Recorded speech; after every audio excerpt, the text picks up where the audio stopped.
இரும்புச்சத்து அதிகம் நிறைந்த ஆட்டு ரத்த பொரியல் எப்படி செய்யலாங்கிறத இந்த வீடியோவில் நாம் பார்க்க போகிறோம். Hi friends, welcome to 90s Jana channel. என்னோடய சேனலை ஃபர்ஸ்ட் டைம் பார்க்குறவங்க சப்ஸ்கிரைப் பண்ணிவிட்டு பக்கத்தில் இருக்கிற பெல் பட்டன் அழுத்திக்கோங்க. நான் இன்றைக்கி 2 ஆட்டு ரத்தம் வாங்கி வச்சுருக்கேன். வெளியில் ஃபஸ்ட்டு கொஞ்சம் முடியாக இருக்கும். அதை எல்லாத்தையும் முதல்ல நாம் க்ளீன் பண்ணிவிட்டு நல்லா கழுவி எடுத்துக்கலாம். முடியெல்லாம் எடுத்துகிட்டு நல்லா கழுவிட்டு தண்ணி இல்லாமல் வடிச்சிட்டு அதுக்கப்புறமா இதை நல்லா பிசைஞ்சு எடுத்துக்கலாம்.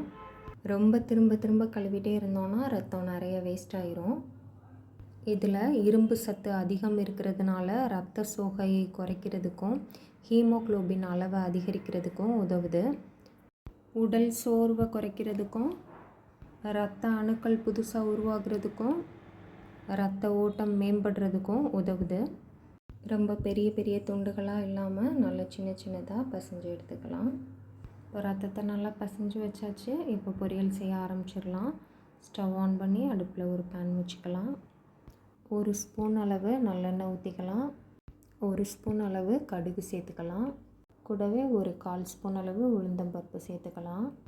கடுகு வெடித்ததும் நம்ம கட் பண்ணி வச்சுருக்கிற வெங்காயத்தை சேர்த்துக்கலாம். நான் இன்றைக்கி ஒரு 20 சின்ன வெங்காயம் எடுத்து அதை சின்ன சின்னதாக கட் பண்ணி வச்சுருக்கேன். அதை சேர்த்துக்கலாம். சின்ன வெங்காயத்துக்கு பதிலாக பெரிய வெங்காயம் கூட சேர்த்து செஞ்சுக்கலாம். இப்போ இதில் 2 காஞ்ச மிளகாய் கிள்ளிட்டு சேர்த்துக்கலாம். கூடவே 2 கொத்து கருவேப்பிலை சேர்த்துக்கலாம். இப்போ இந்த வெங்காயத்திலேயே ஒரு 1/4 ஸ்பூன் அளவு உப்பு சேர்த்துக்கலாம். ரத்தத்தில் ஏற்கனவே கடையில் வாங்கும்போதே உப்பு சேர்த்துருப்பாங்க. அதனால் நாம் ஃபஸ்ட்டே ரொம்ப அதிகமாக உப்பு சேர்த்துடக்கூடாது. முதல்ல கொஞ்சமாக மட்டும் சேர்த்து ரத்தம் வெந்ததுக்கப்புறமா நாம் டேஸ்ட்டு பார்த்துட்டு உப்பு தேவைன்னா சேர்த்துக்கலாம். இப்போ வெங்காயத்தை நல்லா ஒரு நிமிஷத்துக்கு வதக்கியாச்சு. கொஞ்சம் ஒரு கண்ணாடி பதத்துக்கு வந்திருக்கு வெங்காயம். இந்த டைமில் நீங்கள் இஞ்சி பூண்டு பேஸ்ட்டு சேர்க்குறதா இருந்தால் 1 ஸ்பூன் அளவு சேர்த்து வதக்கிக்கலாம். நான் இன்றைக்கி இஞ்சி பூண்டு பேஸ்ட் எதுவுமே சேர்க்காமல் செய்யும்போதே இது நல்லாயிருக்கும் டேஸ்ட்டு. ஒரு 1/2 ஸ்பூன் அளவு மஞ்சள் தூள் மட்டும் இப்போ சேர்த்துக்கிறேன்.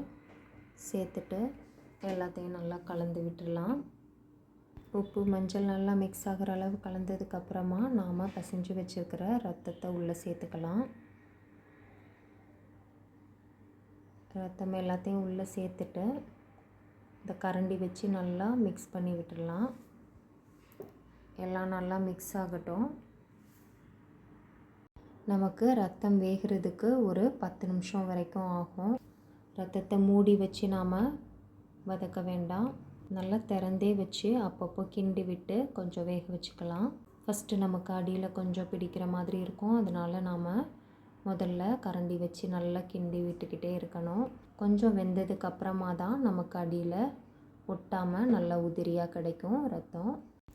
உப்பு மஞ்சள் எல்லாமே நாம் ஃபஸ்ட்டே சேர்த்ததுனால நல்லா எல்லாம் மிக்ஸ் ஆகுறதுக்கு நல்லா கரெக்டாக இருக்கும். ஃபுல்லாக நாம் 10 நிமிஷமும் கிண்டிகிட்டே இருக்கணும்னு அவசியம் இல்லை. மிதமான தீயில் வச்சு இதை மூடி வைக்காமல் திறந்தே வச்சு அப்பப்போ மட்டும் கிண்டி விட்டுக்கலாம்.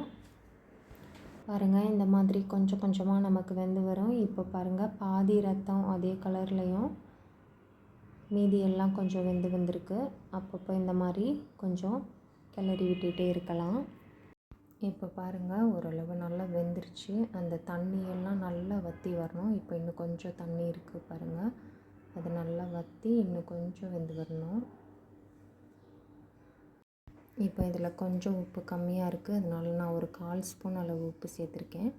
சேர்த்துட்டு உப்பு நல்லா எல்லா இடத்துலையும் மிக்ஸ் ஆகிற அளவு நல்லா மிக்ஸ் பண்ணி விட்டுடலாம். இப்போ பாருங்கள், நல்லா அடியில் பாத்திரத்தில் ஒட்டாமல் தண்ணியெல்லாம் வற்றி வெந்து வந்திருக்கு ரத்தம். இந்த டைமில் நாம் ஒரு 3 ஸ்பூன் அளவு துருவின தேங்காய் சேர்த்துக்கலாம். ஃப்ரெஷ்ஷாக உள்ள தேங்காய் துருவல் சேர்த்துக்கலாம். இந்த ரத்த பொரியலுக்கு நமக்கு வேறு எதுவுமே ரொம்ப அதிகமான பொருட்கள் தேவையில்லை.